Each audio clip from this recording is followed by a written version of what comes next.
ဂျပန်မှာပေါ့လေဝေါ်ဗီဇာဓမားတွေပေါ့လေဝေါ်ဗီဇာမှာဘာတွေပါလဲဆိုရင်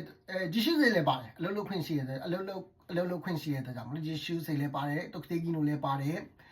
ခိုင်ကိုဗီဇာလည်းပါမယ်ဂျင်မွန်ချစ်ရှိကေခုတ်ဆိုင်ရုံးမှုဆိုတဲ့ဗီဇာတွေလည်းပါမယ်ပေါ့လေအဲ့လိုတတ်မှတ်ထားတဲ့အလုပ်ကိုလုပ်ဖို့အတွက်ခွင့်ပြုထားတဲ့ဗီဇာတွေအားလုံးကအလုပ်ထွက်သွားရင်ဒါမှမဟုတ်အလုပ်ပြုတ်သွားရင်နှစ်ပတ်အတွင်းဂျပန်လာဝကကိုအတိပေးရတယ်ပေါ့လေကျွန်တော်အတိပြပေါ့လေအလုပ်ပြုတ်သွားတယ်ပေါ့လေသူပဲဂျပန်လာဝကကိုချက်ချင်းအတိမပေးမိဘူးပေါ့လေ3-4လလောက်နေမှသွားပြီးအတိပေးမိတယ်ပေါ့လေအဲ့တော့လာဝကတို့တော်တော်စူလိုက်တယ်ဆိုပဲပေါ့လေဒါမှမဟုတ်ပေါ့လေသူဗီဇာကိုဖြတ်သိမ်းတာတော့မလုပ်ဘူးပေါ့လေ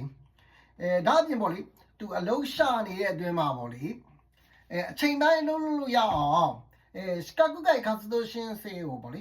ဘက်ကို28နာရီပေါ့လေကျောင်းသားတွေလုပ်လို့ရတဲ့ပုံစံမျိုးဒီဘက်ကို28နာရီအလုပ်လုပ်ခွင့်ကိုရှောက်ခိုင်းပြီးတော့ချက်ချင်းပေးလိုက်တယ်အဲ့ဒါကြောင့်လေသူ့အနေနဲ့ပေါ့လေတခြားအလုပ်ရှာနေစဉ်အတွင်းမှာပေါ့လေဝင်မပြတ်တော့အောင်အချိန်တိုင်းလုပ်လဲတွားပြီးလုပ်လို့ရတယ်အဲ့လိုမျိုးကောင်းကျိုးတွေရှိတယ်ပေါ့လေဒါကြောင့်မို့လေအလုပ်ထွက်သွားရင်ဒါမှမဟုတ်အလုပ်ပြုတ်သွားရင်နှစ်ပတ်အတွင်းလာဝကောင်တွားပြီးတော့အတိပေးဖို့မမေ့ပါနဲ့